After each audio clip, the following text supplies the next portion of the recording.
Hola, salvete omnes, amigos de la taberna y Lingdom maníacos. Hoy vengo preocupado, Voy a la taberna de Castor y Polus, que allí me espera Castor, y vengo por la vía sacra, y he visto aquí unas obras de una casa, que es la Domus Transitoria, de un tal Nerón, y me han dicho que Nerón se ha ido a Antium a tocar la lira. Estamos en verano del 64. Algo me huele a chamusquina. No sé muy bien qué, pero algo me huele a chamusquina. Yo, de todas maneras, voy a hablar con Castor y le voy a decir estas inquietudes, ¿no? Como ya sabéis, el camino rápido, la vía sacra, llegaré al foro, allí veré, evidentemente, el templo de Vesta.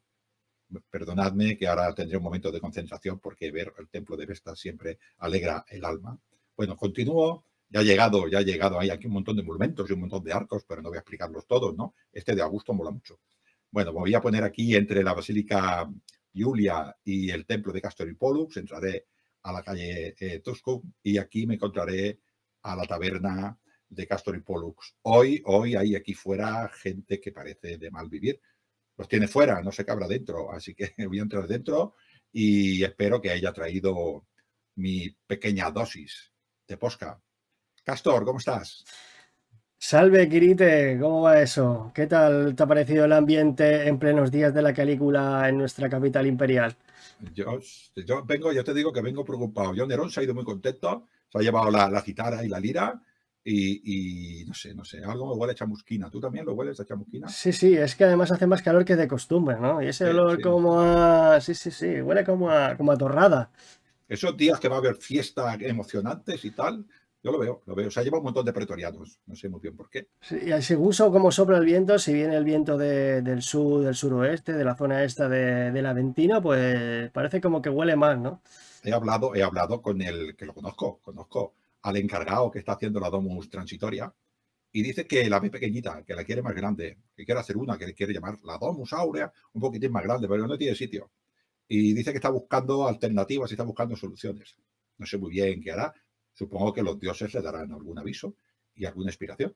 Sí, han llegado rumores de recalificaciones de terrenos a gran escala, pero bueno, no sabía que podía estar relacionado con este tema. Nada, eso seguramente es mala gente que habla mal de Nerón. Por cierto, hemos hablado de Nerón y es familiar muy indirecto del protagonista de hoy, ¿no?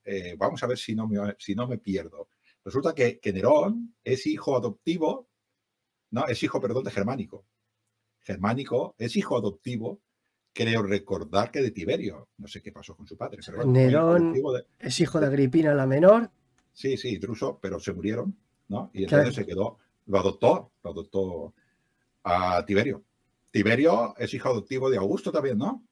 También su padre no sé qué le pasó y también fue hijo adoptivo de Augusto. Y Augusto fue hijo adoptivo, o dice él que era hijo adoptivo del protagonista que vamos a hablar hoy, que es Julio César. Así que son toda familia.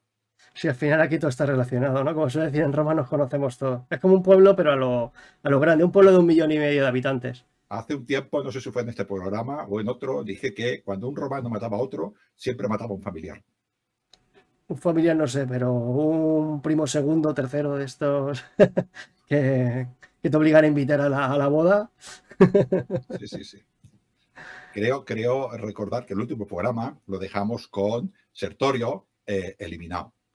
Entonces dice uno, bueno, pues Sertorio está muerto, Pompeyo ya empieza a ser una persona importante en Roma, Sila, pues dejó Roma pues ya bien orientada y ya no hay problemas en la República, ya se ha acabado, o sea, esto va bien, ¿no? O sea, me equivoco, ¿no? Bueno, eso de que va bien en el siglo I antes de Cristo y decir que Roma iba bien, hasta el año 27 no se puede considerar de que Roma fuera bien. Bueno, para mí el 31 es la fecha clave, pero de eso Sí. ya hablaremos en otra entrega, ¿no? Esa es otra historia. Bueno, a ver, aquí vamos a ir a la tierra hispana, que es lo que a nosotros nos interesa. Y en este momento, pues apenas hay noticias, por lo tanto, tenemos que hablar de la metrópolis. ¿Por qué? Pues porque al fin y al cabo, pues la historia de la metrópolis está muy relacionada con la historia de los hispanos. Aparte de esa ausencia de fuentes tan exasperante, ¿no? de este periodo, que es una lástima. Más allá de alguna rebelión lusitana, que esta gente no se cansa nunca de... Sí, bueno, luego se arregla. Pero sí que es cierto que es muy difícil entender la historia de Roma sin hablar de la península de este siglo I antes de Cristo y quizás los otros dos siguientes. Es que están tan ligados. Es que es difícil separar. O sea, yo digo, bueno, me voy a Hispania, voy a empezar directamente, voy a ir al grano, pero es que no se puede. Porque para entender lo que sucedió en Hispania, tienes que entender los acontecimientos que estaban sucediendo en la capital en este momento, y no fueron pocos. Bueno, fue un pequeño remanso después del fin de la guerra sertoriana, ¿no? Tenemos un nuevo hombre fuerte, que tú lo has nombrado, Pompeyo Magno, Pompeyo el Grande. ¿Por qué será que le dijeron grande? A ver, ¿por qué opinas? Yo creo que Sila se pasó un poco con él. No sé por qué le llaman grande exactamente. Perfecto, Magno. Yo siempre lo había llamado el pequeño carnicero. Pero ¿por qué es Magno? Bueno, aún en este momento que estamos, bueno, vamos a contextualizar un poquito, que nos hemos venido muy arriba. Estamos ahora hablando de la muerte de Sertorio, más o menos producida aproximadamente sobre el 71 a.C., plena rebelión de nuestro amigo Espartago, que la está liando por aquí, por el sur de Italia. Y bueno, llega Pompeyo, el héroe de la República, y quiere medrar en la política. Pero ¿qué pasa? Que hay otros hombres, otros prohombres en este momento, pues que están presionando a la oligarquía senatorial, que parece ser que nuestro amigo Sila lo había dejado todo atado y bien atado, pero que No, va.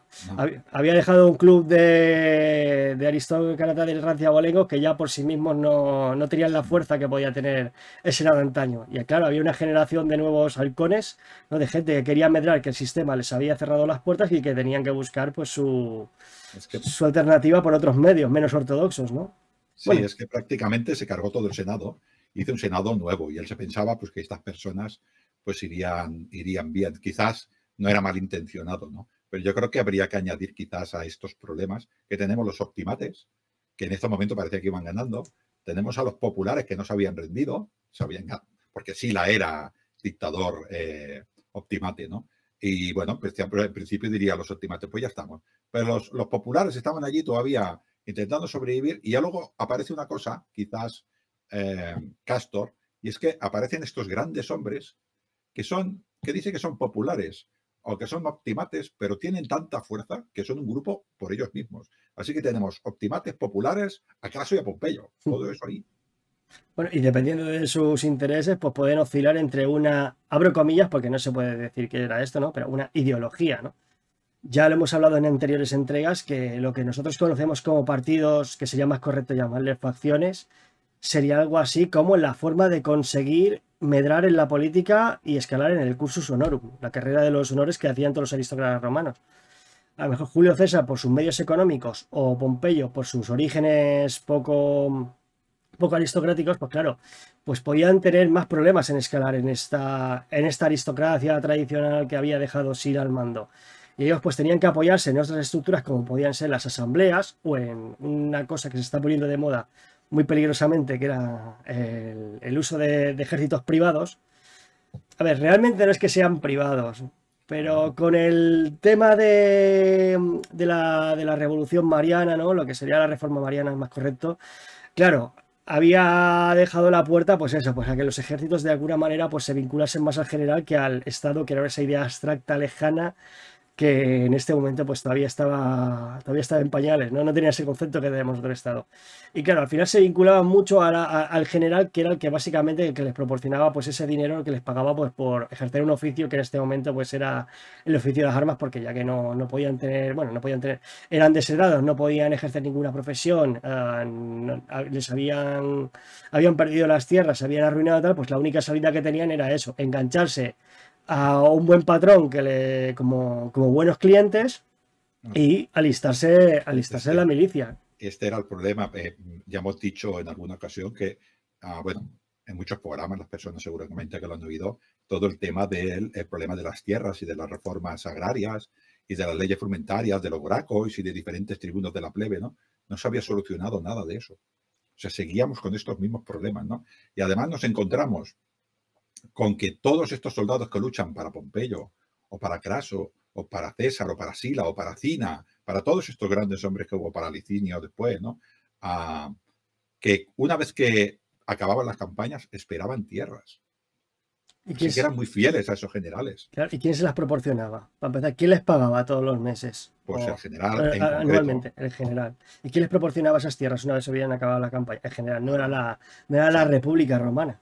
Sila y los optimates estaban en contra de que Cayo Mario, a través de Saturnino, con las reformas agrarias del 100, repartiera tierras a sus soldados, y sin embargo Sila repartió tierras a los suyos, todos los que quiso. Entendemos esto, ¿no? Pues claro, los siguientes líderes que tenían soldados, pues estos soldados también esperaban lo mismo, ¿no? Y sí que es cierto, que Roma ponía soldados, pero ellos también se pagaban legiones, con su dinero, cuidado. Así que era un término mixto. Este ejército de levas, que su lealtad era a la República, se acaba, y muchísimas veces la lealtad es al general o al mejor postor. Totalmente. Y has tocado un tema muy interesante cuando has dicho que sí la repartía tierras, pero claro, ¿a quién repartía tierras? A sus partidarios. ¿De dónde salían esas tierras? Porque no salían del Ager Publicus, ¿no? Del territorio, digamos, propiamente dicho, perteneciente al Estado.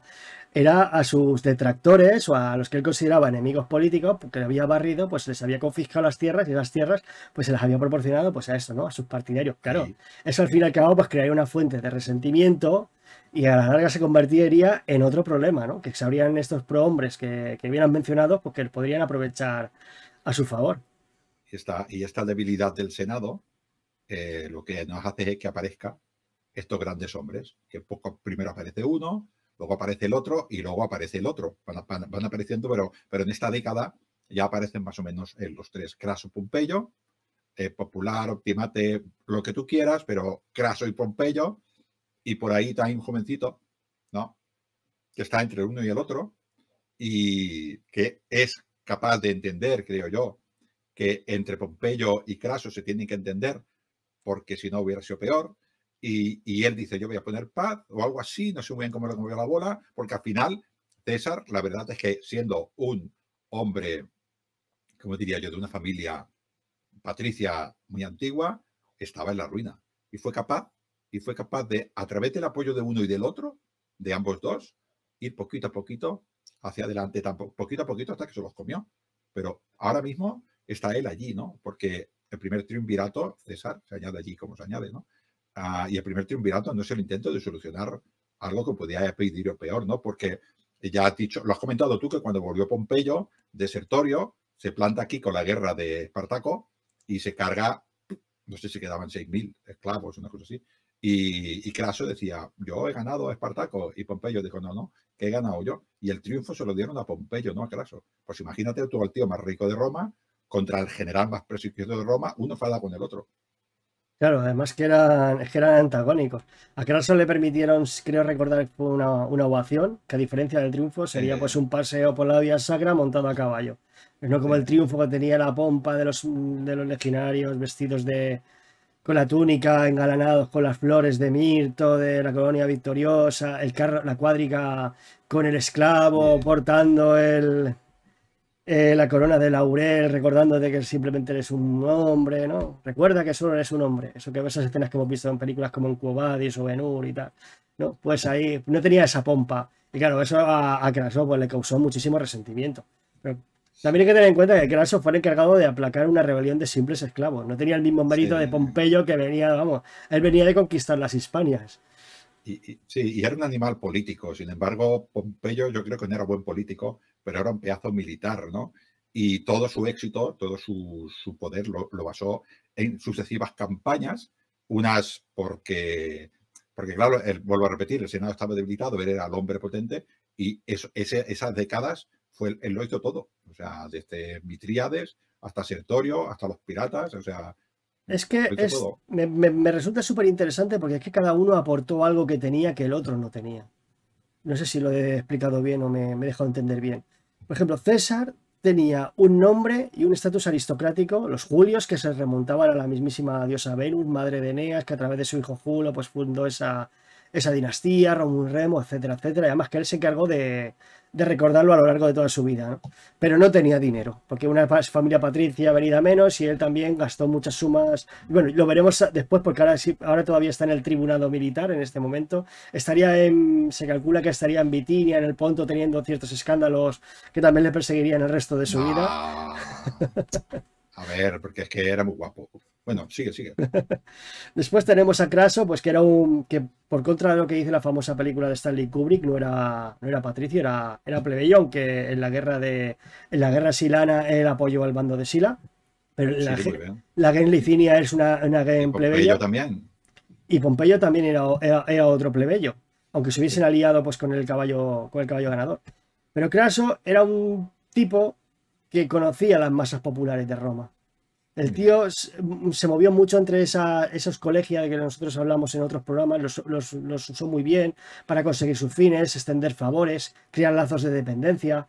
Esa trampita que hizo con las ínsulas, ya sabes a lo que me refiero, ¿no? Esa pedazo de especulación inmobiliaria que yo creo que si busques un libro de historia, la historia de la especulación tiene el nombre de Craso como fundador, eso de quemar edificios y después mandar a sus bomberos a que los apagaran para comprar la parcela. O sea, vamos, es No, no tener no, escrúpulos. y la subasta de los que has dicho tú, de la lista de proscripción de Sila, también consiguió muchas tierras Craso, o sea, se hizo riquísimo a través de Sila, ¿no? Y Pompeyo también aprovechó a Sila para sus primeras campañas.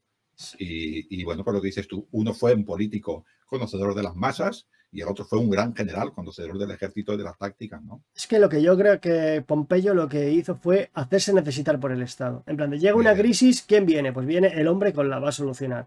Porque realmente Pompeyo era un hombre que no tenía un curso normal al uso.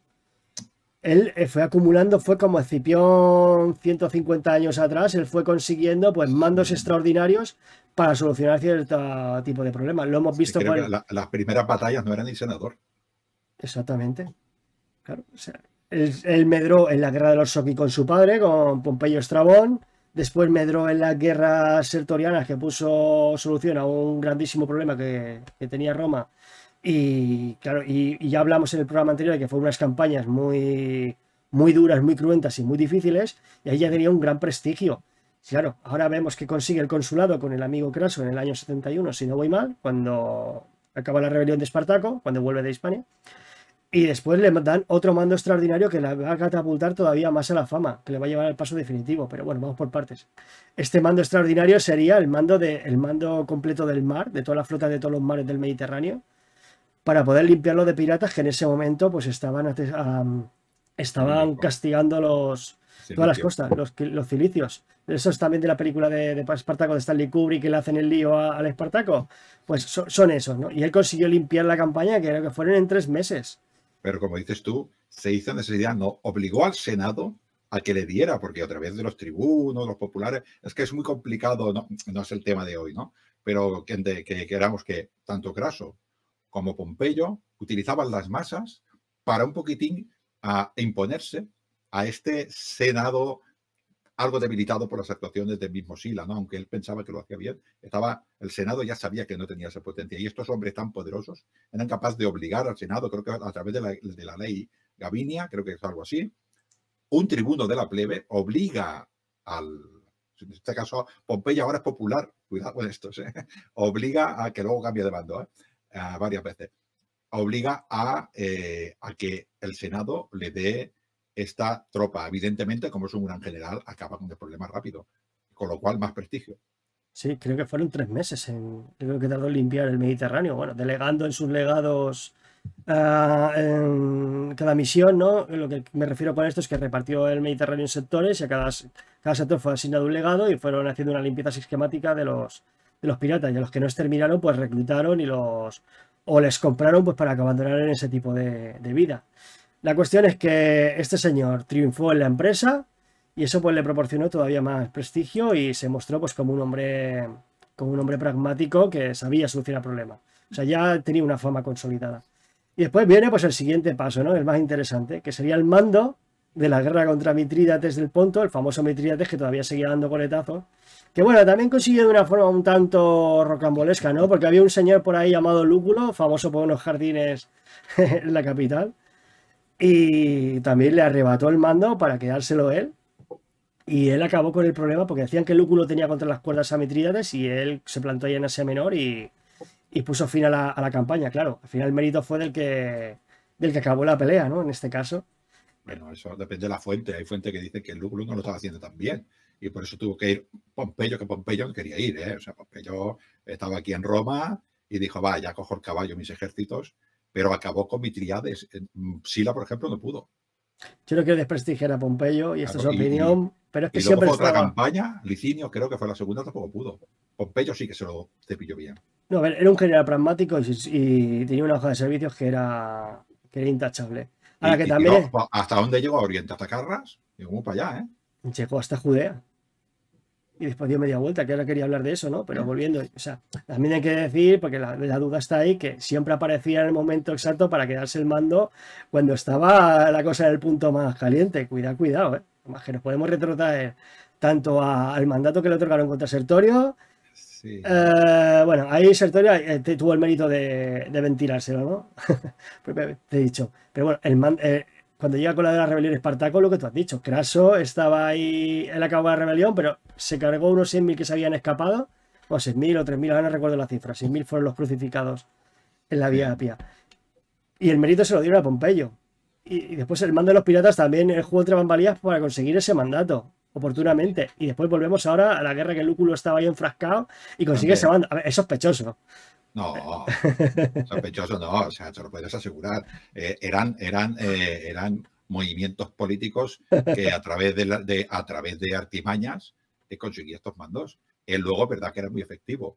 Y además, tú piensas también en el pueblo de Roma. Es que este no soluciona el problema.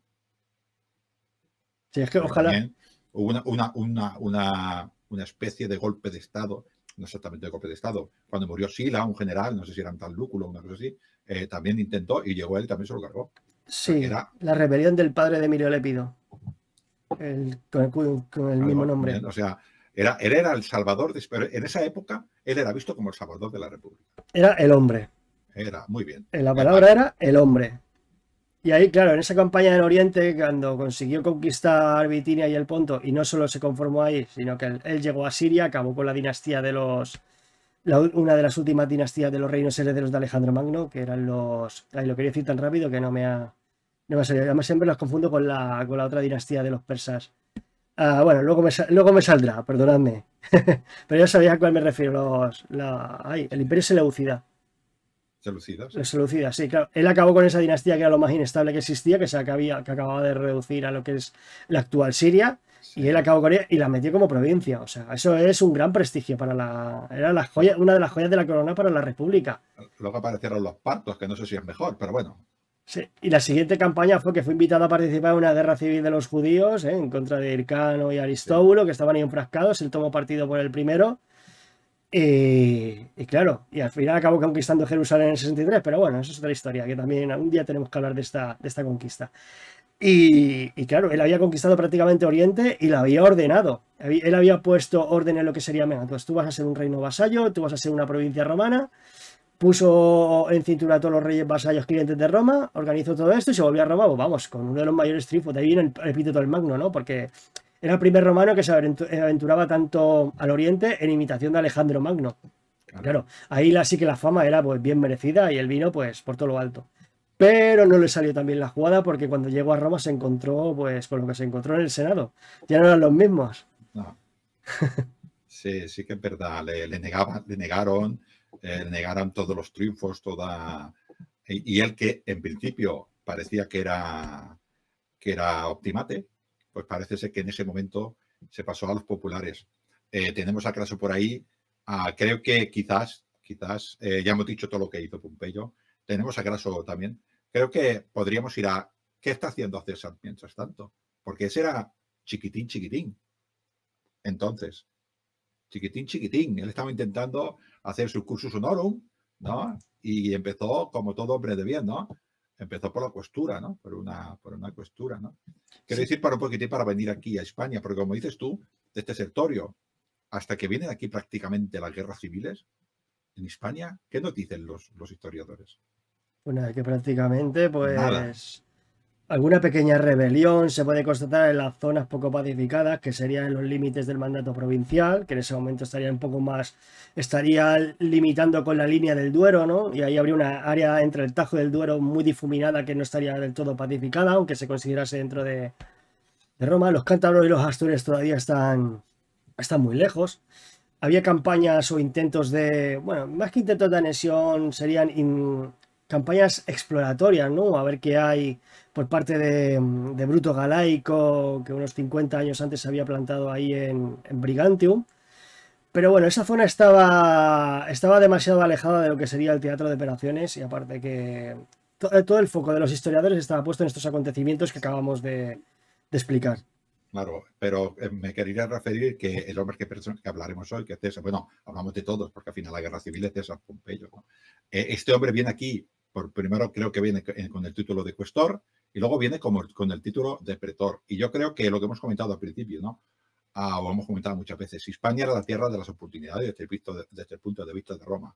Estas veces que vino aquí con cargos, bueno, una pretoría no era ya un cargo menor, ¿no? Pero estas veces que vino aquí, yo creo que él empezó a darse cuenta de la importancia de Hispania. Sí, ahora estamos hablando de que vino como cuestor en el año, sin creo recordar, en el 69. Del 69 al 68 creo que tuvo una prórroga. Claro, ahí Julio César estaba pues en Claro, pañales todavía, ¿no? Su carrera, vino su primero carrera como política. cuestor, que estuvo un año, y luego sí que vino como pretor un poco más tarde, pero que me estoy refiriendo que él, diferentemente de los dos, como propretor, tuvo, como dices tú, unos escarceos con los lusitanos para calmarlos un poquitín más, como Julio César era un hombre, ¿cómo iba a decir yo? Claro, como se dice en la antigüedad, era un hombre que sabía lo que hacía, pues empezó un poquitín a organizar también desde su pretoría, empezó a organizar propretoría, porque se lo prorrogaron, a organizar un poquitín las provincias, y bueno, era una cosa que en España todavía estaba por hacer, ¿no? Y él lo intentó así, ¿no? Pero estos 2 años que estuvo aquí, yo creo que marcaron muchísimo cómo él veía la península ibérica para los hechos que pasarán posteriormente, ¿no? Hispania no era su objetivo, pero sabía que era muy importante para la República, ¿no?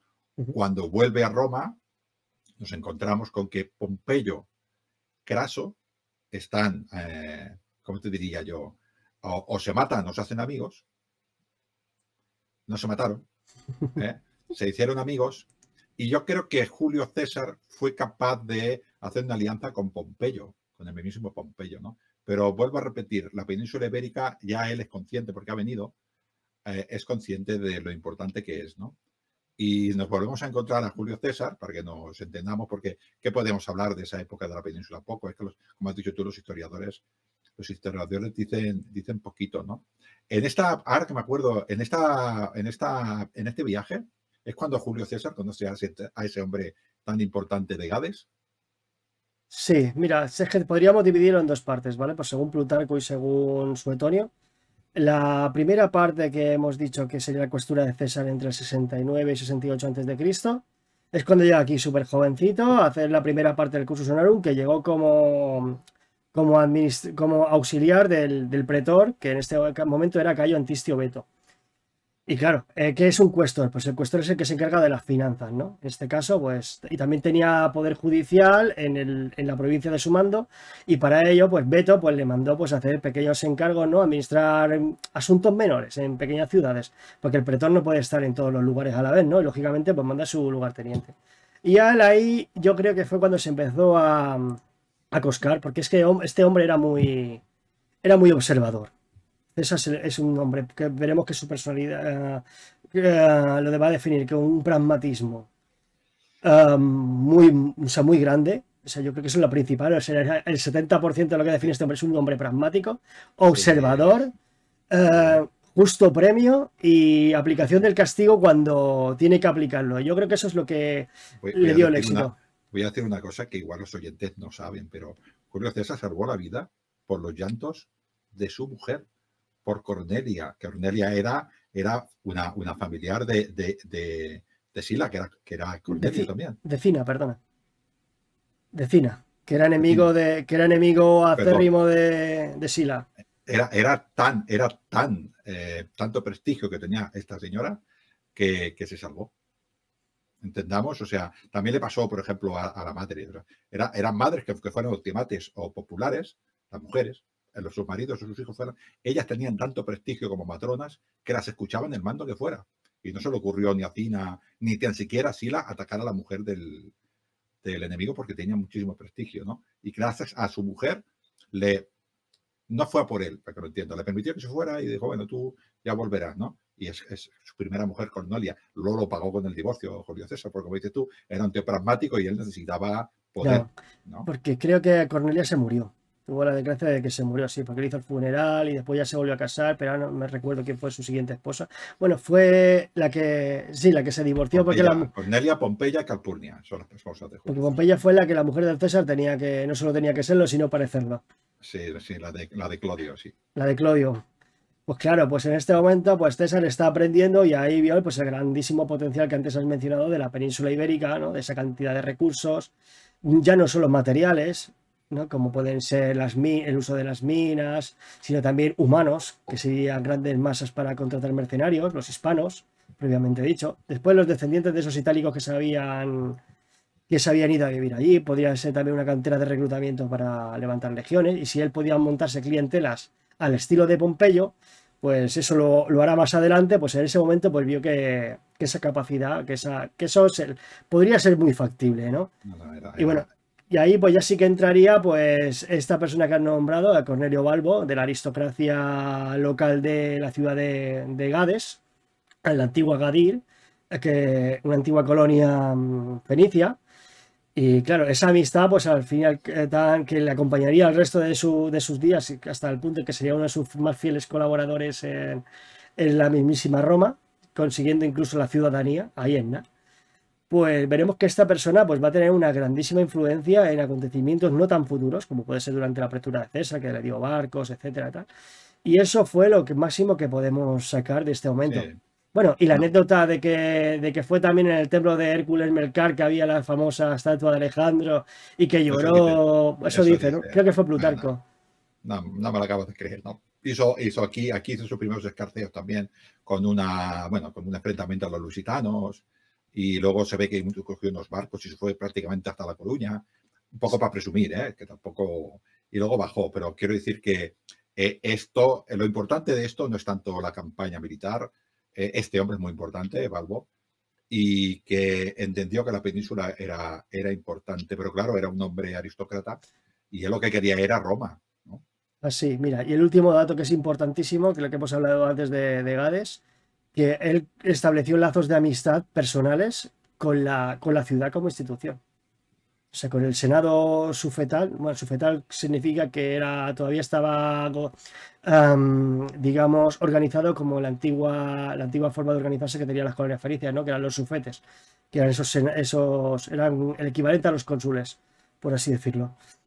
Y bueno, y ahí ya César se granjeó el clientelismo de una ciudad entera para él. Sí, estamos hablando, creo que hemos dicho, del 61. En el 67. El 61 es la propretura. La prepretura, sí, muy bien. Sí. Sí, yo ahora hablaba de la prepretura, 61 por ahí, y 2 o 3 años después ya viene el triunvirato. O sea que este hombre algo haría para destacar, porque, vuelvo a repetir, Pompeyo era importantísimo para Roma. Craso era importantísimo para Roma. ¿Cuántos otros aristócratas parecidos a Julio César o más poderosos habría? Y sin embargo, este hombre fue capaz de meterse ahí. Claro, además él ya vio cómo estaba el percal, como se dice vulgarmente, para futuros acontecimientos. Yo creo que en ese momento ya estaba tanteando el terreno. O sea, ya existía un plan a largo plazo, pues para conseguir una de las principales cabezas va a ser una de las principales cabezas del Estado romano. ¿Sabes qué creo que cómo se ganó a Pompeyo? Igual las personas no lo saben, o sí lo saben, pero creo que a Pompeyo se lo ganó con Julia, su única hija. Y le tenía cariño, fue un matrimonio muy bien avenido que también... Que lo casó, se casaron, creo que fue por esa época, por el 59, que fue cuando el año del triunvirato, y parece ser que sí que es verdad, que es su única hija, que crió además la madre de César como una matrona, como los dioses mandaban en aquella época, y parece ser que, como dices tú, las fuentes dicen que quedaron los dos enamorados, el uno de la otra y el otro del uno. Quiero decir que este matrimonio fue un matrimonio en el cual nos dicen todas las fuentes que hubo amor, y eso quizás fue lo que aproximó a Pompeyo, Totalmente. a César. Y veremos por qué, uno de los famosos síntomas de por qué Pompeyo tuvo ese matrimonio tan bien avenido, ¿no? Pero si me permites, déjame hablar un poquito de la pretura, porque yo creo que la pretura va a ser clave en lo que va a pasar después, sobre todo en los acontecimientos de la guerra civil, ¿no? Claro. Estamos hablando de bueno, para empezar, ya sabéis cómo va el curso Sonorum, ¿no? De hecho, hay un programa con la gran Mireia Galló que os recomiendo, que hicimos hace tiempo, sobre el tema del cursus honorum, ¿no? Explicando cada cargo. Pero bueno, después de la cuestura, pues va el edilato. Muy brevemente diré que César, cuando fue edil, pues hizo grandísimas sumas de dinero, ¿no? Para conseguirse congraciarse con la plebe, y eso pues le dejó en la ruina. Hasta tal punto que cuando fue elegido como pretor, pues bueno, cuando tuvo que ejercer la propretura, ¿no? Después de acabar su año de pretor. Recordemos que aquí ya había habido la reforma silana. Él ejercía como pretor en Roma, por lo tanto se encargaba de los tribunales, ¿no? Eran unos altos jueces, por así decirlo, ¿no? Dentro de lo que era la URBS. Y cuando acababa, pues se le sorteaba una provincia y le tocó en el sorteo, curiosamente, pues otra vez la Hispania ulterior. Curiosamente. Yo siempre lo dejo caer, siempre si me gusta siempre la duda, porque es que dime que no es sospechoso. No es sospechoso, no es casual, es causal. Causalidad. Pues nada, volviendo un poquito al tema, hay que decir eso, de que sus acreedores no le dejaron salir de la ciudad debido a la cantidad de deudas que tenía, y tuvo que venir Craso, con el que ya vemos que tenía buenas relaciones, y tuvo que presentarse como garante, como avalista sería la palabra, ¿no? Tuvo que avalarle para que le dejaran salir, porque si no, él no podía... Él había prometido, dejadme que me vaya a mi provincia, que les extorsione un poquito, pero no mucho, para sacarme el dinero para poder pagaros, y eso es colocar el negocio. Y bueno, Craso dijo, mira... Pero si tontos, si sabéis que voy a robar, si voy a tener dinero, dejadme salir. No. Pero más que apareció Craso y dijo, venga, que sí, a ver quién le decía que no a Craso, ¿no? Porque ese hombre, vamos, se bañaba en oro. Y eso fue uno de los motivos de su muerte. Eso, el oro, sí. El oro. Pero bueno, al final consiguió llegar a su provincia, y ahí pues primero tuvo que conseguir, una vez establecido, pues lo que a él le faltaba hasta ese momento, que era pues gloria militar. Claro, quería un poco emular lo que había sido Pompeyo en Oriente, que ahora Pompeyo, bajo mi punto de vista, pues estaba a años luz de querer conseguirlo, pero bueno, pues ya puso sus primeros pinitos en el tema este de los mandos militares. Y al final, ¿contra quién empuñó las armas? Pues contra el pueblo que estaba más revoltoso en esa época, que hemos hablado al principio del programa, y que si quieres, Ángel, puedes decirlo tú. No, los pacíficos lusitanos. Luego tampoco sube mucho para arriba, ¿eh? O sea, quiere decir que había cántabros, astures y galaicos, y con ellos no se metió, solo metió con los lusitanos. Pero es muy curioso, ¿no? Esto que nos dicen las fuentes, ¿no? De que, bueno, aquí llegó tal persona y acabó con los lusitanos. Pues Julio César tuvo que seguir. O sea, que no estaba tan pacificada, al menos esa zona. Viriato fue en la década de los 50 del siglo pasado, y estamos aquí ya plantados en el año 61, 2 años antes del consulado de César, porque le prorrogaron la propretura. Estamos hablando del Duero, ¿eh? O sea que todavía había lusitanos para rato, parece ser. Bueno, a ver, también es que no se lo dejaban también es que se lo dejaron a huevo, porque en una de estas campañas, de estas racias que era el modo de vida de los lusitanos, eso de plantar no sé cómo lo llevarían, pero se ve que no muy bien, porque ellos al final se ganaban la vida pues saqueando a los que tenían al lado. Claro, a César, que necesitaba un pretexto, pues yo creo que eso le debía de venir, pues vamos, como suele decir, ¿no? De perlas. Y se plantó ahí en una rápida campaña, les bajó de la montaña. Ahora no me recuerdo exactamente cómo se llama la montaña. Herminium. El Monser, sí, eso está en Portugal. los bajó de ahí porque ellos vivían en las elevaciones por motivos defensivos, de control de territorio y tal, su territorio tradicional, y él pues al final les hizo lo más ignominioso que le puedes hacer a una de estas tribus prerromanas de la época, ¿no? Que fue obligarle a vivir al llano pues para que viviesen tranquilitos y sumisos, ¿no? Así no se rebelarían porque, claro, tendrían la posición más difícil de defender. Pero bueno, se ve que no todo el mundo estuvo conforme con eso, que hubo supervivientes y se atrincheraron en una isla, pues muy cerca de Portugal, creo que son unos 45 kilómetros de la costa de Portugal, perdón, de Lisboa, de la actual Lisboa, o Lispo en ese momento.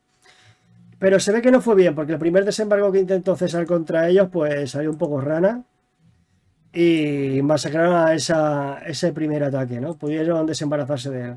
Y ahí es donde entra el amigo Cornelio Balbo, que fue el que le dejó los barcos, pues para poder asaltar esa posición. Y bueno, no tuvo mucho más problemas, desembarcó y ahí sí que pudo limpiar pues con lo que ahí había. Y a la última fase de la campaña, si me permites continuar con ella, pues quiso seguir los pasos de Bruto Galaico, pero en vez de seguirlos por tierra, pues aprovechó la flota que tenía, esos barcos también adaptados al Atlántico, ¿no? Que eran unos barcos adaptados, digamos, como más panza, ¿no? Como, por así decirlo, ¿no? Que al final eso se llevará hasta la Edad Media, ¿no? El antecedente muy lejano de las grandes carabelas.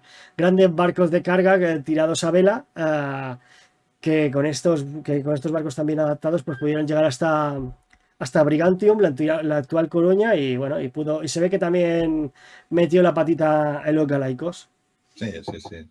Dicen que a La Coruña le rentó, los vio llegar y dijo, uff, no nos vamos ni a enfrentar. Y él se ve que llegó allí y dice, vais a ser colonia romana, pero nosotros nos vamos. Tampoco iba a nada allí. O sea, sabía perfectamente que no podía hacer nada, ¿no? Pero que poquitín para que entendamos, tenemos a los lusitanos, pero también hay más adelante luego algún levantamiento vaqueo y alevas. O sea que la península todavía, toda esa parte de la península todavía estaba un poco por conquistar, que la acabó de asentar, bueno, el hombre fuerte que quedó al final de ese siglo, que fue Augusto. O sea que sí que es verdad que toda la parte que estaba al mar y muchísimos kilómetros al interior ya estaba bastante, como diríamos, romanizada, ¿no? Pero sí que ya estaba bastante sobre la órbita de Roma, ¿no? Pero todavía nos quedaba esa parte, ese trozo de la península que era todavía levantisco y no estaba realmente bajo el control. A ver, ellos decían que esto es provincia romana, pero bueno, los romanos pasaban Más, por allí de vez en cuando. más que pacificados, se podría decir que toleraban el dominio romano. Es más cerca del Mediterráneo lo tolerarían mejor, aparte que es una zona que ya llevaba largo tiempo bajo la órbita de Roma, incluso había tenido influencias desde muy temprano con otros pueblos del Mediterráneo y estaban abiertos a ellas, ¿no? Ya, digamos, como se suele decir hoy en día, ¿no? Que estaban acostumbrados ya a tratar con otros. Claro. Pero es que esta parte era muy virgen, entre comillas, muy aislada de estos contactos. Y como dices, después de estas guerras se dedicó a hacer lo que un tío inteligente como él iba a hacer, es establecer clientelas para tener poder, para tener hombres, para tener dinero y para tener recursos. Esto sería lo que contrarrestaría un poco la influencia de Pompeyo posteriormente cuando estos dos grandes hombres se enfrascasen en las guerras civiles, Es todavía pretor, necesita el consulado. que sería ya el año siguiente y ahí es cuando entrarían otra vez nuestros dos amigos, ¿no? Pompeyo y Craso, que cada uno pues medraba de diferente manera como antes Pero hemos mencionado. eran Pero inteligentes en el sentido de que entendieron que se tenían que medio entender, aunque eran enemigos, entendían que el enemigo peor para ellos era el Senado y se entendieron para pasar por encima del Senado directamente. claro, porque Craso estaba completamente descartado porque estaba haciendo digamos, sus chanchullos, por así decirlo, entre la plebe. César estaba prácticamente, tenía poco dinero, necesitaba de Craso. Y ahora mismo se estaba ganando un nombre con estas pequeñas campañas, pero todavía no necesitaba más. Y Pompeyo, pues había sido injuriado a su regreso de Oriente, no le quisieron cumplir las exigencias, que también lo has dicho antes. Claro, porque hay una cosa que hemos pasado muy de puntillas, que era el nuevo Senado que él se encontró a la vuelta de Oriente, que era un Senado compuesto por senadores que sí que eran senatoriales al uso, ¿no? Que ya tenían una visión más arcaica, no, sería, ¿no? Más tradicionalista de lo que era la República y que sí que querían meter mano ahí, ¿no? más voluntad. Y teníamos pues a figuras como Cipión Nasica, creo que era, o el Los descendiente Metelo de Nastica, creo. Nuestro amigo Catón, Catón. el joven. Claro, y esta gente, pues a Pompeyo, pues dicen, tú no lo has hecho de forma ordinaria, pues no te vamos a dar tus exigencias. Y que no fuera todavía esta reminiscencia del pasado de que tú eres plebeyo y yo soy patricio. Cuidado con estas cosas. Por muy rico que seas y por muy potente que seas, yo soy de rancio abolengo y tú no. Y yo sé, Me bueno, debes sumisión. que Catón también era descendiente de un hombre nuevo, pero bueno, ahí ya estaban consolidados. Y claro, Pompeyo pues no se le cumplió sus exigencias, que eran pues ratificar los acuerdos que había hecho en Oriente. Y el problema que yo considero que es más importante, pues que tenía que asentar a los veteranos y el Senado no le daba tierras. Y él tenía que contentarlos. Tenía que tenerlos contentos. O sea, ¿cómo podía solucionarlo? Y si por el Senado no, el Senado le ha cerrado todas las expectativas. Y también lo que has dicho antes, ¿no? Que Pompeyo era un buen general, era un hombre que sabía ganarse a la gente mediante los gestos, pero no era un político. No era un buen orador.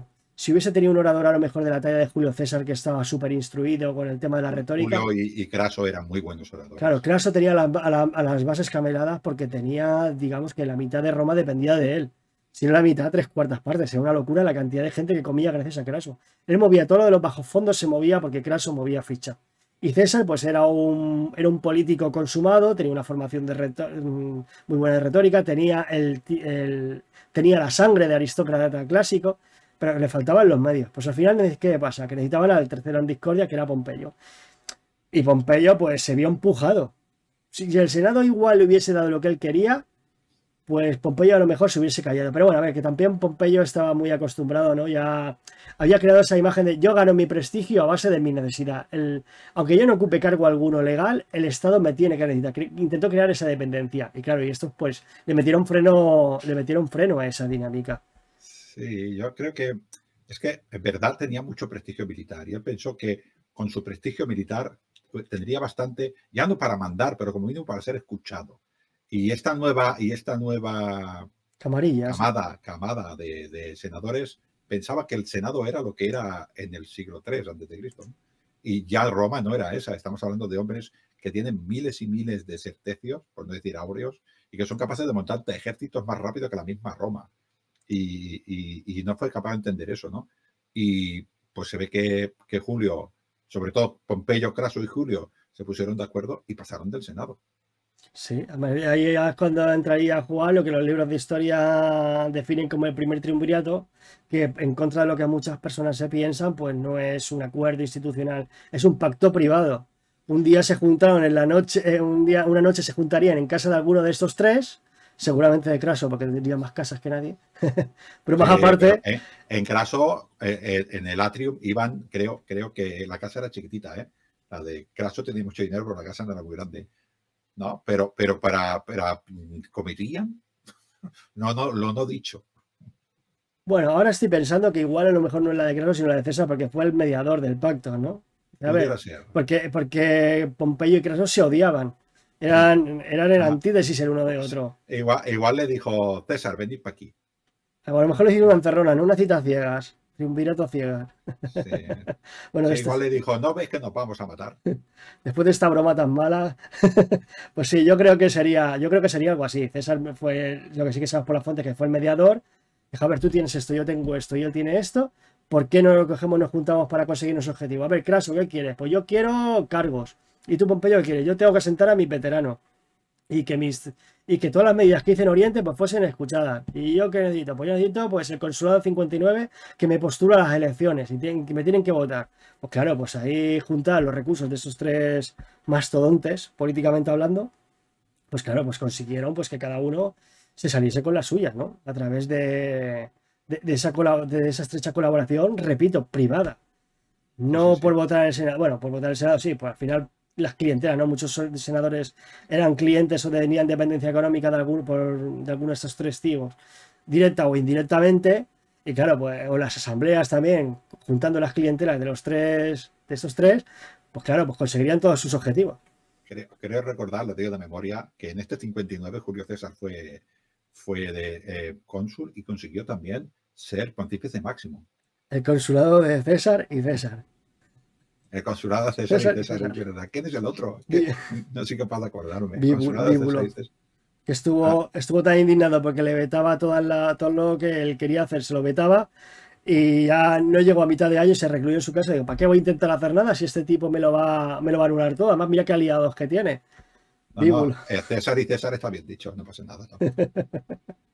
Pero bueno, imagínate cómo debió de ser que hasta se hacían bromas con lo que acabamos de decir, ¿no? El consuelo de César y César, porque el otro es inexistente, está completamente anulado y fuera de combate. Hay que decir que Víbulo era el cónsul partidario de este bando senatorial, por así decirlo, ¿no? De los optimates. Sí, pero es que se podían vetar mutuamente, pero no votó nada. El otro no votó nada. No Eso consiguió es importante. nada. Estuvo completamente anulado. Para que veas ya no solo la personalidad de César, sino hasta dónde llegaban los tentáculos de este acuerdo.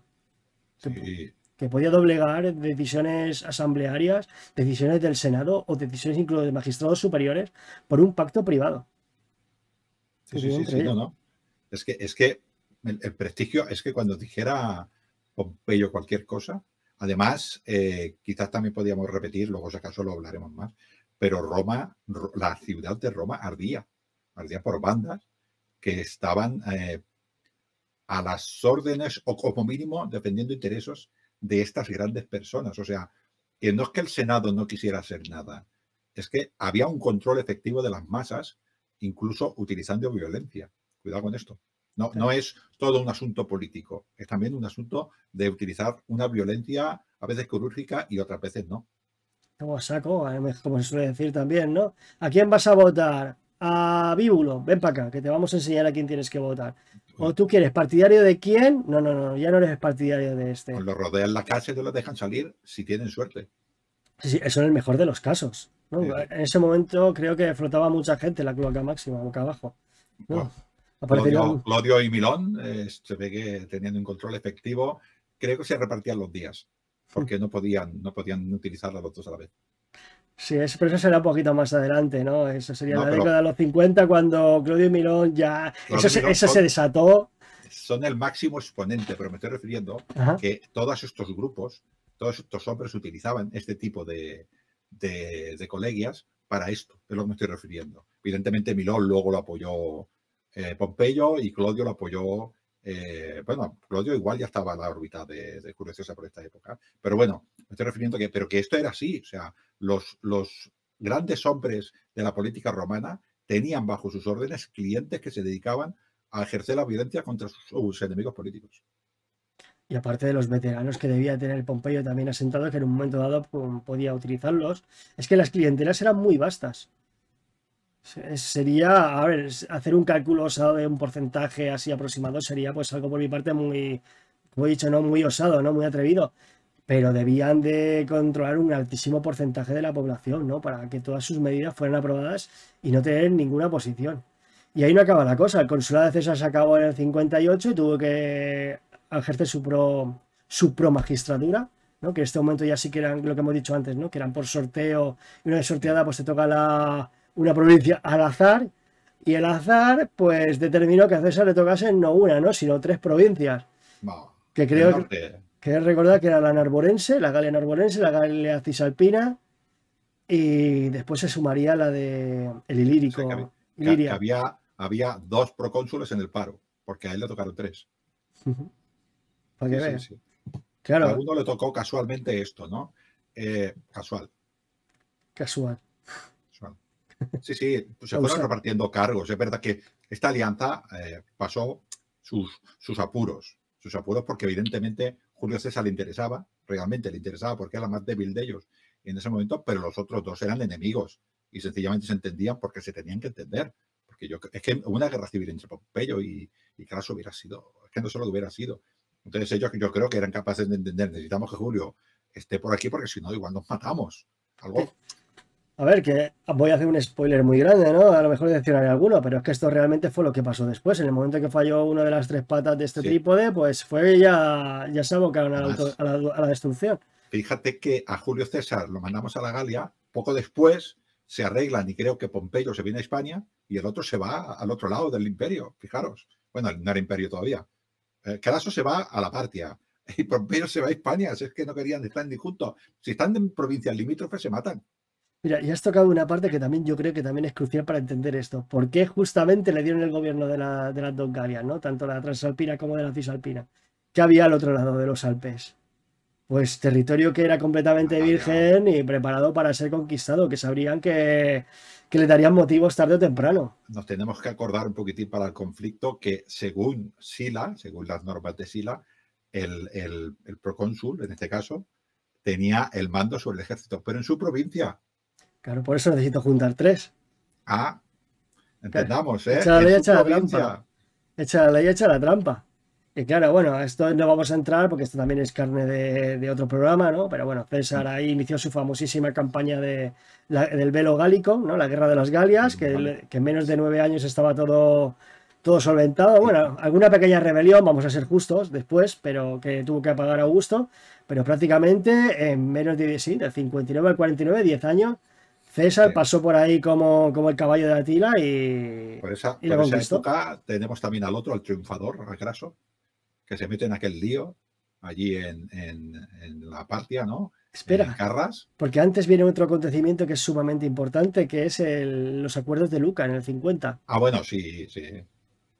Sí, no, en el 50, cuando, en el año 55 puede ser, los acuerdos de la Sí, sí, conferencia de el Luca. 55. Claro, en el que está a punto otra vez de pelearse Pompeyo y Craso que están ahí solos y tiene que venir César otra vez a mediar y la Cisalpina montan bueno, fue la localidad de Luca donde dice, ven, vamos a repartir esto como Dios manda. Creo que le dieron el consulado del año 55 no, en el año 56 fue la conferencia de Luca, perdona. Y ellos, Pompeyo y Craso, tendrían el consulado del año 55. Y a su término, pues harían, pues se marcarían un Julio César. Craso se iría a Siria, que Sí, ahí están los partos, pues para conseguir esa gloria militar, que aun siendo ya mayorcete el hombre, ya era veterano de la vida, todavía no había conseguido como Dios manda. Y a Pompeyo se le asignaría Hispania. Y ahí entraría otra de las claves que también han mencionado, que sería el matrimonio de Julia, que claro. eso fue uno de los motivos por el que Pompeyo no quiso abandonar Hispania y la tuvo que gobernar mediante dos de sus legados. Mm. Sí, sí, sí, sí. Pero ya es importante, Hispania, ¿por qué? Pompeyo. O sea, es curioso. Mira que había provincias, ¿no? Pues Hispania. Pues yo me imagino que sería debido a la gran cantidad de clientelas que ya tenía ahí. Ya estaba sembrado, digamos. Claro. A él no le interesaba una gran campaña porque ya tenía prestigio y además que Pompeyo también era mayorcete en esta época. Estamos hablando que tendría 50 y pico de años. Claro, él ya, pues, ya este hombre pues ya estaba pasado de roja, como se suele decir, ¿no? Para la esperanza de vida de esa época. Y claro, dice, a ver, a Craso se acababa el tiempo, tenía que conseguir gloria sí o sí para coronarse. Y César, pues todavía era unos años más joven que Pompeyo y todavía estaba a tiempo Sí. de conseguirlo. Y claro, ya el Pompeyo estaría ahí contento con su joven esposa, porque recordemos que era hija de César, y César era más joven que Pompeyo, se debía sacar perfectamente unos Joder, sí. 30, unos 30 años buenos, ¿eh? O más, O o más. más. Sí, Julia se casaría perfectamente con 13 o 14 años, no más, ¿eh? Sí, sí, bueno. Y él era ya grande, ¿no? O sea, Si, hay, 60 por lo menos. si alguien lo sabe, la fecha exacta, le animo que lo escriba en comentarios porque Mm. tiene que ser curioso, ¿no? De La ver. hija de Julio César murió poco después de esta conferencia, creo que murió en el 54, y esto rompe el pacto de familiares de Pompeyo y Julio César. Esto sí que acaba de desencadenar todo, ¿no? Pero hasta esta época estamos viendo que cada uno, entendamos, ¿no? Cada uno se divide, pensar lo que estamos diciendo. Se reúnen tres hombres un par de veces, primero una vez, un pacto privado, luego un pacto también privado, pero ya hecho público para que todo el mundo supiera lo que estaba sucediendo, y uno dice, voy a contar con unas legiones del norte de Italia, que la Galia que los oyentes sepan que empezaba en el norte de Italia, creo que era después del Po, una cosa por allí, pero todo el norte de Italia hacia Sí, arriba. ¿eh? Pompeyo viene a la órbita de todo lo que es Hispania. Hispania también cogía toda la parte del sur de lo que sería el norte de África, las Mauritanias de aquella época también estaban dentro de estas pretorías. Y nuestro amigo Craso se nos va a Oriente. Y al año de que se divide en todo esto, se produce la muerte de esta mujer bueno, además embarazada del hijo o de la hija, creo que era una hija al final, de Pompeyo. Y esto se ve que a Pompeyo le sí. rompe por dentro porque parece ser que estaba muy enamorado, pero ya ve de otra manera a Julio César. Este Pompeyo popular parece ser que ya no es tan popular. Sí, debía estar, aparte que también tendría que tener pajaritos, ¿no? Que le estaría susurrando al oído. Sí, Fieles detractores de, bueno, de los clásicos detractores de toda la vida, ¿no? Que estarían enemistados con César y fueron los que le intentaron convencer, pues, de que, oye, rompe el pacto y echa a este hombre que como este hombre gane lo que quiere ganar, después no lo vamos a sacar de claro. aquí ni con agua caliente. Es Yo creo que, que este momento ya debía estar, perdóname, debía de estar apuntando ya maneras. ¿quién? Julio. Julio César. Ya debía tener Ah, algún ramalazo que ya le habían debido de ver las costuras. claro, estamos hablando que creo que es en el 52, una cosa por de memoria yo también, Sí, pasa 53. lo de Alesia, ese año o el anterior ha pasado lo de Craso también, El allí en 53, sí. Carras, por esa época, ¿no? Pero Julio César sí que hace unas campañas contra la Galia, que conquistó la Galia, pero no de todo claro. O sea, el Senado todavía pensaba que tenía que dar permiso para estas cosas. Y sin embargo, Julio César pues inventó una excusa que es que me están atacando. Y si me atacan, yo me defiendo, ¿no? Entonces dice, hombre, si tú tienes la Galia, si tú tienes la Galia de aquí, ¿a dónde vas a Bélgica, tío? Es que me atacan de muy lejos. Y esto, lo que dices tú, le comerían la cabeza un poco a Pompeyo y le diría, Pompeyo, tú has hecho lo que te da la gana, pero siempre has sido fiel a la República. Has hecho el cargo, has mandado tus cónsules, y estás quedado aquí en Roma, has hecho eso tu cargo, pero este tío, mira qué está haciendo, ¿no? Además se le muere la hija y aquí es donde empieza realmente el problema gordo, ¿no? Estas guerras. Craso desaparece de escena, Claro. es destruido en Carras, en una campaña pues muy mal orquestada. Aparte que los partos ya estamos hablando del otro, de una potencia que no tenía nada que enviar a los romanos porque era uno de los grandes reinos de antaño, ¿no? Una de las potencias orientales que ya tenía, ya hacía, digamos que es una civilización que ya tenía recorrido, ¿no? No los partos en sí porque eran nómadas y tal, pero bueno, habían absorbido culturalmente pues las potencias que le habían precedido, ¿no? Que eran los seleucidas, Sí, griegos, babilonios y tal. Ellos vivieron persas, ellos se consideraban que eran eran herederos del persas. imperio persa. El título del rey de los partos era el rey de reyes, Sí, claro. sí, sí, sí, sí. Y a ver, eran potentes, ¿no? Y aparte que su estilo de combate era el antítesis de cómo combatían las legiones romanas. Y ese primer choque, pues al final a Ya, Craso ya, ya. le Pero pasó factura, pero yo te iba a también decir, cuando fue Trajano, también en la antítesis salieron corriendo todas las partes. Es sí, que bueno, el caso era un inútil. a ver, yo no voy a desmerecer lo que hizo Trajano porque para eso es el óptimo, ¿no? El mejor. Cuidado, cuidado, no me mientes mal a Trajano. No, no, para nada. Pero hay que decir que ahí se conocía un poco a los partos. Y Sí, que no hay que desmerecer lo que tú has dicho como general de Craso, que es completamente cierto. O sea, como general no valía. Como líder popular, agitador de masas y como empresario y especulador y como Corleone, lo que tú quieras. Pero ese hombre militarmente pues no era un Trajano, obviamente. Pero también hay que decir en defensa de este señor que al primer envite pues los barrió porque los partos tenían una forma de combatir, o sea, no sabían a lo que se estaban enfrentando realmente. no, ya, O no. sea, A ver, que tuvo, creo que la primera campaña, el primer año de campaña fue muy exitoso para Roma, eso sí que es cierto. No, esto no lo voy a desmerecer, ¿no? Craso no tuvo oportunidades tampoco, porque no le dejaron. Es que Pompeyo lo cogía todo. Pompeyo y otros generales importantes que tuvieron, y es- porque hubo muchos problemas en Oriente que tuvieron que solucionar muchos hombres, ¿no? De Roma y todo. Y allá tenemos problemas con galos y con algunos germanos, o sea que hubo muchas cosas Es en... que yo considero que el perfil es súper importante de las personas. Hemos visto los perfiles de cada uno de los tres protagonistas del periodo y hemos visto eso, de Craso, de lo que le define, ¿no? Y claro, una de las atribuciones militares, él no había participado en una campaña en su vida más allá de haber aplastado una revuelta de esclavos, que para nosotros, pues por los motivos que fueron, pues la rebelión de Espartaco, pues nos ha llegado como que fue un gran acontecimiento, ¿no? Pero es que la rebelión de Espartaco medró por lo que medró, el tiempo que medró, porque es que pilló a la República que se estaba cambiando de ropa interior en ese momento. Que tenía los problemas de Mitrídates y de Sertorio al mismo tiempo. Y encima se les monta una rebelión de esclavos en pleno corazón. Claro, y bueno, pues temas literarios, ¿no? La novela esta, el cine y tal, lo que tú quieras. Pero es que realmente es un problema menor en comparación con lo que tal. O sea, este hombre no había tenido, como bien has dicho, la oportunidad de iniciarse en grandes campañas y quería explicar por qué era. Pero vamos, que tampoco la planificó, tampoco fue un lumbre planificándole. Y a la primera de cambio, por todos esos, por todos estos, digamos, causas que hemos hablado, ¿no? También analizadas, pues vamos, que enseguida Es, le hicieron tragar el oro.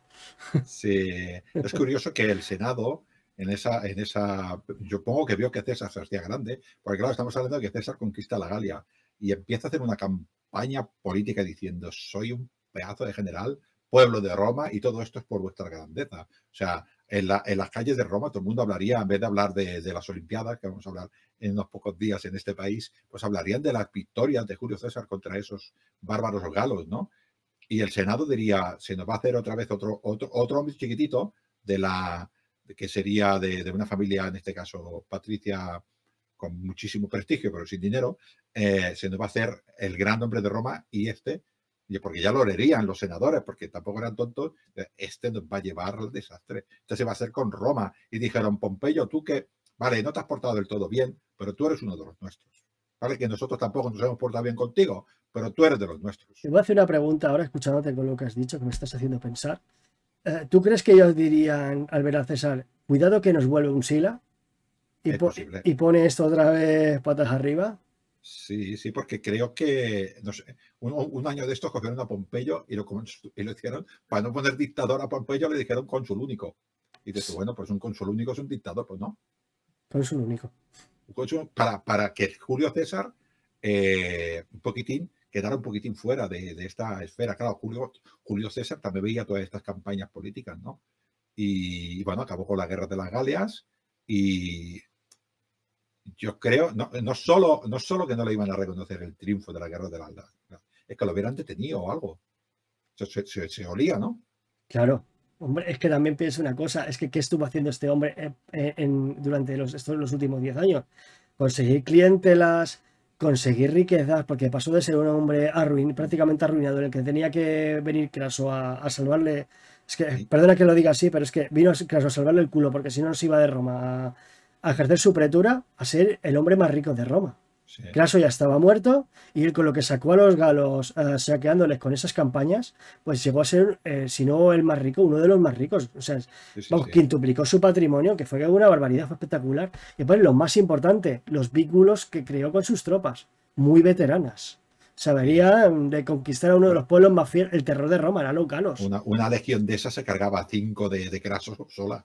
Sí, es cierto, ¿no? Y luego aquí sí que está ya la violencia política en Roma. O sea, Roma, Julio César no estaba en Roma, pero su hombre Clodio sí que estaba en Roma. Y se lió podemos dedicarle un programa a Clodio y a Milón, que era Milón era pro Pompeyo, pero tenía su papel, ¿no? Annio Milón creo que se llamaba. Y Clodio también era de César, pero también tenía un poquitín su manera de ver. Eran tribunos de la plebe, tenían auténticos, ¿cómo diría yo?, mercenarios criminales. Además se aprovechaban, como has dicho tú, de estos soldados pro César o pro Pompeyo para tener más hombres y ejercer violencia. Y con esta violencia lo que hacían era en los comicios forzar la ley que ellos quisieran. Y cuando una facción no quería, había luchas a muerte en las calles. Esto lo estaba viviendo Pompeyo, que estaba en Roma, lo estaban viviendo los senadores, pero Julio César estaba fuera. Es que ahí Pompeyo cometió un error fatal. Sí que es cierto que al quedarse con Hispania, pero no haber ejercido directamente el gobierno, porque como bien hemos dicho, él ejerció el gobierno a través de dos de sus legados, él se quedó en Roma porque él quería mantener pues su prestigio ahí, ¿no? Mira, estoy aquí, así controlo el percal desde cerca. Porque claro, porque esa es una baza que tenía en contra de César. Pero claro, pero es que César utilizó esos 10 años, como bien hemos dicho, pues para prepararse para crear esa maquinaria militar y económica que le llevaría a lo que le llevó después, ¿no? Y yo creo que eso fue lo que perdió un poco a Pompeyo. Que hay una anécdota, bueno, una anécdota no, sería una curiosidad, decir que Pompeyo no podía entrar en el centro de la ciudad durante estos años, porque era un pro magistrado y como tal, si entraba en el pomerium de la ciudad perdía el imperium. Tenía que estar fuera, tenía que residir en el campo de Marte. Por eso las sesiones del Senado muchas veces se hacían en el Teatro de Pompeyo, aparte de que... Y tenía su curia, ¿no? Qué curioso. Qué curioso, ¿no? Pero aparte de que que han mencionado antes, que era Clodio, bueno, en uno de estos altercados había incendiado la curia hostilia, que era donde Muy bien. donde se reunía el Senado. Sí, que por eso hizo él la curia allí y dijo, mira, mejor. Lo hizo Clodio o lo hizo Milón, pero a Pompeyo le fue muy bien, porque así ya estuvieron el Senado, bueno, el Senado, lo que nosotros llamamos Senado, la curia, se estaba haciendo. O sea, quedó destruida y se hacían fuera de la mismísima Roma, del foro. Las reuniones se hacían en otro lugar. Es muy interesante, ¿no? Estamos hablando que creo que todo esto va sucediendo sobre el año 53 y le dicen a Julio César, deja las legiones, llégate de historia, y Julio César pasa de todo, sigue con lo suyo. El año del Rubicón, el 49. El 49, pero que le dicen, años antes le dicen, deja las legiones, que nosotros ya no queremos que las tengan, no tienes permiso nuestro para las legiones, esos son años antes. Y Julio César dice, yo voy a acabar con lo mío, que ya iré. ¿Sabes lo que me parece más fascinante? Que le querían juzgar por cargos de crímenes contra la humanidad, ¿no? Sí. O sea, ya sí empezaban a hablar de genocidio mucho antes incluso de que existiese el concepto de Sí, genocidio. te has pasado, ¿no? Te has Has pasado de quitado los fregado. galos, pero te has pasado. Tío, que nos han Sí. matado, has esclavizado más de 1 millón de galos. O sea, que el precio de los esclavos en Roma estaba tiradísimo de la cantidad de Por gente eso lo que... querían jugar, por eso. Claro, bueno, a ver. A ver, No por matar, porque... claro, sería el pretexto que querrían utilizar contra este hombre pues, para quitárselo de en medio. ¿Y Y qué aquí... salida tenía este hombre? Es que ahí No. yo reconozco que lo acorralaron. Sí. Lo, El hombre además hizo bueno, yo creo que fue una acción valiente, ¿no? Que con una sola legión bajó una legión poderosa. Cuidado que estamos hablando de una legión que llevaba muchos años de guerra con él, o sea que estaban ya hartos de luchar. O sea, estos sacaban la espada y la espada luchaba sola y mataba a los enemigos sola ya del arte que tenía esa espada, ¿no? Y decide cruzar, creo que fue en enero, mitad de enero, 12, puede ser, de enero de 49, cruza Rubicón y con eso declara la guerra a la República. El Senado le dice, tú eres hostes públicos, te declaramos enemigo número 1 del pueblo de Roma, cualquier persona que te vea puede asesinarte sumariamente porque tienes el permiso de Roma, pero nosotros por si acaso nos vamos a ir todos y tú te quedas con Roma. Y cuando entró en Roma Julio César, los romanos, en vez de atacarle y matarle, que tenían permiso del Senado, pues lo aclamaron y dijeron, guay, qué guay. hombre, a ver, yo creo que ¿Cómo le salió, eh? como la decimotercera legión detrás a sus espaldas, a ver quién es el como que le dice nada. Aparte que también tendría agentes en la capital pues trabajando con sus intereses. Uno de estos es el difunto Clodio, que murió en uno de estos altercados con Milón, pues claro, ahí pues huyeron. No, La cabeza, ya se sabe, ¿no? Cuando tú al cuerpo le quitas la cabeza, pues cae el cuerpo. Pues esto es lo que pasó. sí, sí. Pompeyo sí que quiso plantear la guerra civil en unos términos muy largoplacistas, muy a lo general, que lo había caracterizado, pero veremos que no es suficiente. Yo creo que podemos frenar aquí y abordar el periodo de las guerras civiles propiamente dicho, porque ahí sí que tendríamos mucha Hispania. ¿Qué te Vale. parece? Sí, solo decir que Hispania era importante porque estamos hablando de que Julio César entra en Roma. Todos los partidarios de Pompeyo, o la inmensa mayoría de ellos se van, los otros se esconden a saber dónde, en una egástola seguramente de esclavos para que no los encuentren, pero bueno, allí se queda. Es verdad que Julio César fue relativamente compasivo con sus enemigos en esta época, luego ya, pero en esta época fue relativamente compasivo con sus enemigos. Pompeyo se va, muchas partes del Senado se va, como tenían muchísimo dinero empiezan a hacer ejércitos, pero Julio César, lo primero que hace, pues ordena evidentemente Roma, coloca a sus hombres de confianza, y lo primero que hace es ir a la península, a quitarle la península a los hombres de Pompeyo. Es lo primero que hace, no se preocupa de Grecia, no se preocupa de nada más que de venir aquí. Claro, es que es interesantísimo ver cómo plantean ellos la guerra que ha estallado con el paso del Rubicón. Pompeyo, como bien he dicho, plantea la guerra a muy largo plazo. En plan de, vamos a Oriente, que tengo muchísimas clientelas y muchísimos recursos. Vamos a juntar recursos, montaremos legiones, 8 o 10 las que hagan falta. Y cuando lo tengamos todo preparado, con las legiones que tengo en Hispania, atacarán a César por la retaguardia y lo aplastaremos. Porque César todavía se tiene que asentar. Claro. Y ahí viene el planteamiento de César. ¿Qué hago? ¿Me voy a perseguir a Oriente a Pompeyo con un ejército a mis espaldas? ¿O mientras me voy a Hispania dejamos que Pompeyo se vaya armando y así anulo ese ejército que ya está listo, ya está preparado y me puedo quedar con esa, como hemos dicho antes también, esta cantera de hombres y de recursos que en un futuro a corto o medio plazo Claro. me puede servir de base para prepararme para seguir llevando la guerra? César, como era un hombre, era un militar, era un buen político y era un gran militar también. Yo creo que era un hombre bastante complejo. Lo hizo bien como cuestor, lo hizo bien como edil, lo hizo bien como pretor, lo hizo bien como supercónsul, para que nos entendamos, hasta lo hizo bien de dictador. Bien, me estoy refiriendo que era un hombre en ese sentido muy eficaz en todos los aspectos. Un hombre de Yo creo acción. que él supo que Pompeyo, cuando fue a Oriente, que estaba la riqueza, pero allí no tenía nada todavía, lo tenía que planificar. Aquí Aquí tenía 2 pretores en las dos Hispanias y contaba ya con 7 legiones montadas, Pompeyo. Es lo que dices tú. Si va a Oriente, estas legiones de aquí pueden ir perfectamente a Roma y quitarle Roma. O sea, que la prioridad era lo que ya estaba montado. Hombres experimentados probablemente los tenía aquí. O sea, que Julio César era un animal, ¿no? Pero aquí creo que había hasta 7 legiones de Pompeyo. Y estos pretores que estaban bajo la órbita de Pompeyo estarían haciendo también redes clientelares, ¿no? Con lo cual, Hispania estaba muchísimo más cerca que donde estaba Pompeyo, ¿no? Es verdad que Pompeyo era muy peligroso porque podía montar también muchas legiones, tenía mucho dinero, pero había que hacerlas. Aquí tenía legiones César, ¿no? Y también tenía hombres en la Galia, con lo cual es bastante fácil desplazarlos a Hispania. Pero yo pienso que el planteamiento que César debió hacer de la guerra en ese momento sería: ¿qué voy? ¿Contra un general sin ejército o contra un ejército sin general?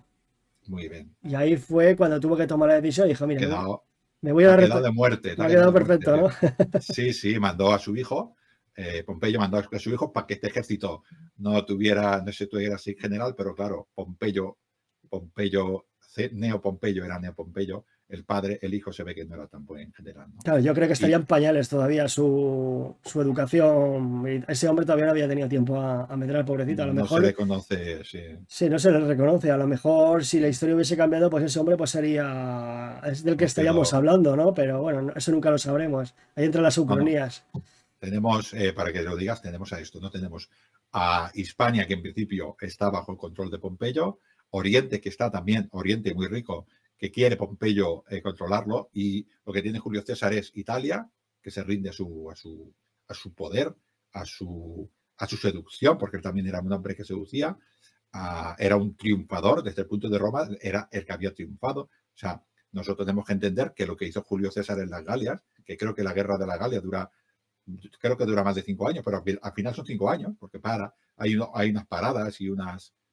Hispania llevan 200 años para intentar conquistarla.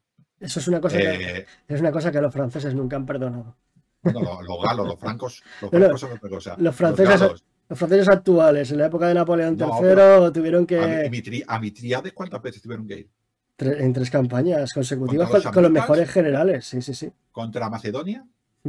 Pero, a la Galia, en nada, se la comieron. Sí, pero lo que me refiero es que está muy fuera de guión, de que hasta el siglo XIX lo que los franceses actuales no han perdonado, entre comillas, a los españoles, es que dice: jolines, vosotros necesitaron 200 años para doblegarles, aquí él se plantó aquí el tío Julio y en 9 años pues nos tenía aquí con la bota puesta. Hombre, yo ese es un debate... De historia contemporánea no hablo, porque yo cuando ya muere el Imperio Romano, para mí es historia contemporánea, pero también hay que decir que las legiones de César no son las legiones de Escipión. Para nada. Pero bueno, a esto que me refiero, que también mucho de lo que estamos hablando aquí de la figura de Julio César, sin desmerecerla, porque Julio César fue un titán y su eco ha llegado hasta nuestros días, digamos que el arquetipo de poder hasta el siglo XVIII y XIX era César Augusto. Pero a partir de Napoleón III, pues se inspiraron más en la figura de Julio César, y uno de los motivos que se alegan fue este, ¿no? Digo, pues si César conquistó a los galos en 9 años, es que era un hombre extraordinario, debía de ser, vamos, casi el fin de la historia. A ver, que el hombre, vamos, planteó una campaña porque él fue a todo o nada. No, a ver, yo creo que en estos orígenes, yo creo que tenía las de perder. Tenemos a casi todo el Senado a favor de Pompeyo. Pompeyo, un gran general, muy respetado también por muchos hombres, con muchísima capacidad de generar ejércitos. Además tiene 7 legiones, solo 7 legiones que estamos hablando, 4 de ellas o 5 veteranas, y Julio César tiene que empezar a hacer esto, ¿no? Julio César había venido, como hemos dicho, a cuestor, luego vino como pretor, probablemente tendría aquí algunos aliados, y lo primero que puso en su órbita fue Hispania. Claro. Y aquí fue donde empezó a ganar esta contienda, que ya hablaremos cómo, ¿no? Pero el prestigio de los hombres cuando los soldados legionarios están en batalla, tengamos en cuenta que todos eran romanos, tanto los de César como los de Pompeyo, el prestigio del hombre que te manda es muy importante. El líder es muy importante. Totalmente cierto. Y ahí vemos que estamos hablando de las 2 figuras más grandes de ese periodo. Sí es cierto que César venía en ese momento, como se suele decir vulgarmente, ¿no? Venido arriba, o sea, venía directamente porque no tuvo tiempo ni de parar de la La conquista de Galia, él vino cuando estaba en su mejor momento. Y Pompeyo es verdad que hay que decir en honor a la verdad que él ya llevaba casi 20 años retirado, sin haberse metido en una campaña gorda y ya tenía sus añitos. Su estrella, digamos, que se estaba apagando y estaba siendo eclipsada por el nuevo hombre del momento, ¿no? Sí, sí, sí, sí, sí, sí. Es cierto, pero era muy buen general. O sea, luego no vamos a hablar nosotros de las batallas de Farsalia, por ejemplo, ¿no?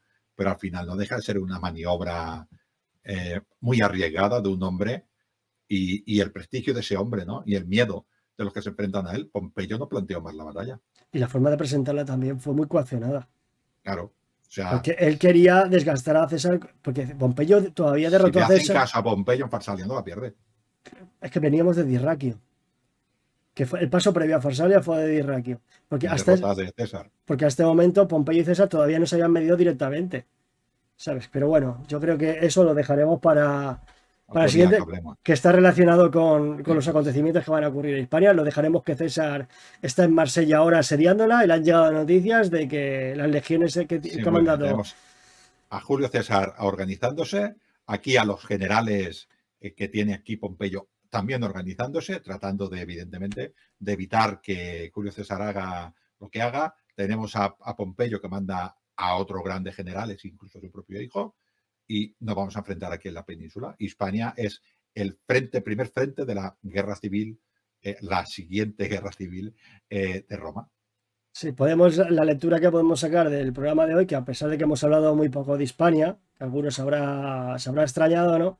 Claro, entre el silencio de las fuentes y que los acontecimientos, el foco en Roma estaba en otro lugar en ese momento, pues claro, hemos tenido que desviarnos. Pero si nos fijamos, la historia de Hispania en este momento está muy intrínsecamente ligada tanto a Pompeyo como a Julio César de forma personal y a los acontecimientos que sucedieron en la capital y en otros puntos del imperio en ese momento. Vemos que no se pueden separar unos de otros. No. Había quedado como un escenario secundario, pero estaba ahí. Sí, sí, al final, claro, al final todo sucede en las calles de Roma, porque no vamos a engañar, porque este era es el inicio de lo que luego será el imperio o el principado, que a mí me gusta más llamarlo principado con Augusto, pero hombres, recursos, clientes, influencias, o sea, cuando los romanos, cuando Julio César estaba en la Galia ya pensaba en las redes que había hecho en la Bética, ¿no? Por ejemplo, y Pompeyo probablemente cuando dijo de controlar la península también lo intentó para conseguir también estas clientelas, ¿no? Lo que pasa es que él no se movió, quizás es lo que dices tú. Eso fue un fallo gordo de Pompeyo, porque Pompeyo, un hombre con tanto carisma, y igual si se va paseando por la península, pues igual otro resultado hubiera sucedido, ¿no? Pero claro, entonces no hubiera tenido la importancia que hubiera tenido en Roma. Esto sería una ucronía y tampoco lo podemos averiguar. Y también el factor de esos pajaritos, ¿no? Que le comieron la cabeza a Pompeyo. ¿Realmente Pompeyo estaría interesado en meterse en ese jardín a estas alturas de su vida? Pues igual quería gloria. Llevaba mucho tiempo A lo, parado. a lo mejor no consentiría tener a nadie por encima, ¿no? Y el conflicto pues habría acabado estallando, porque no puedes meter a dos gallos en el mismo corral, como dice el refrán No, claro. español. Porque yo creo que eso lo plasma a la perfección. Pero claro, es que Pompeyo en ese momento estaba bueno, extremadamente no sé, pero estaba Pero muy parado en ese momento. yo siempre he estudiado mucho el carácter romano, ¿no?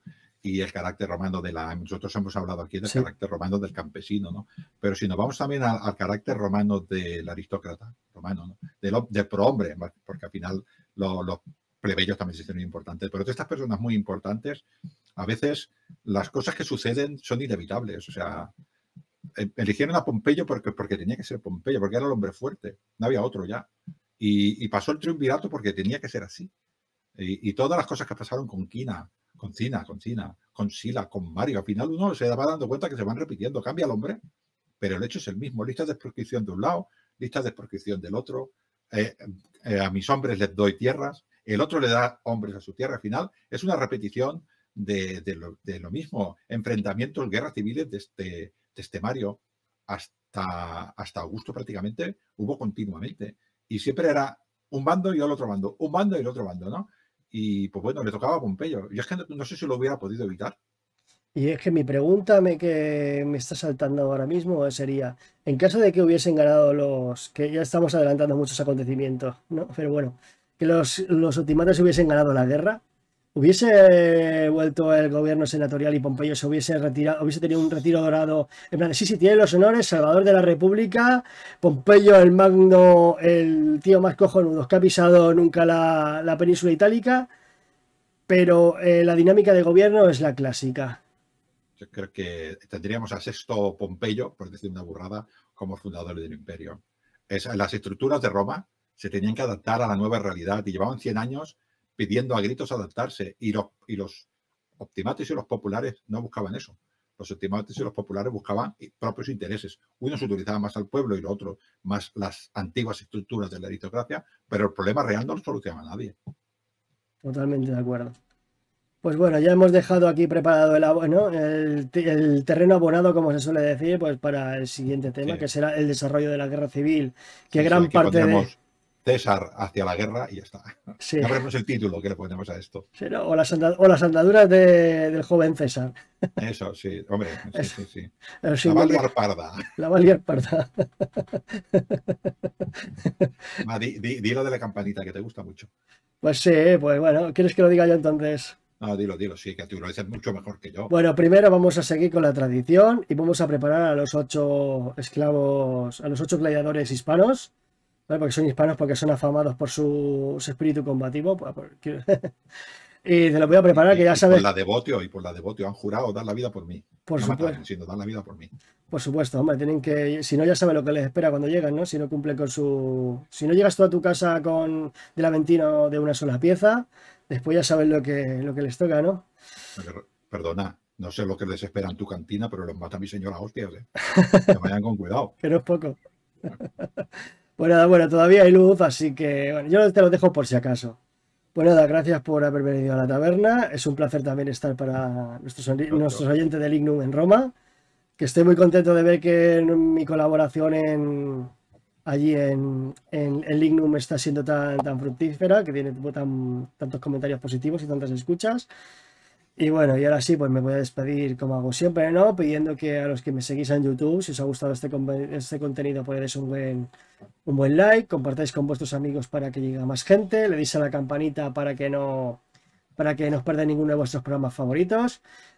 Suscribiros, muy importante, y más ahora que estoy a punto de llegar a las 1000 suscripciones. Y bueno, y suscribiros también a Lignum en Roma, muy importante, y leer las novelas de Ángel, que se vienen cositas muy, muy interesantes. La última tiene que ver con los primeros inicios de Roma, la época de Rómulo.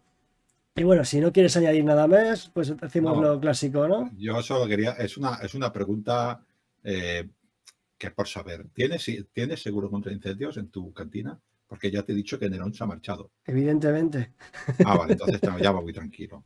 Además, ya sabes que la taberna ya tiene sucursales en diferentes partes del imperio y más allá. Bueno. Hemos llegado hasta la lejana Catay. Sí, pensaba que me iba a decir Ganímedes y los satélites de... Ese parraticulín.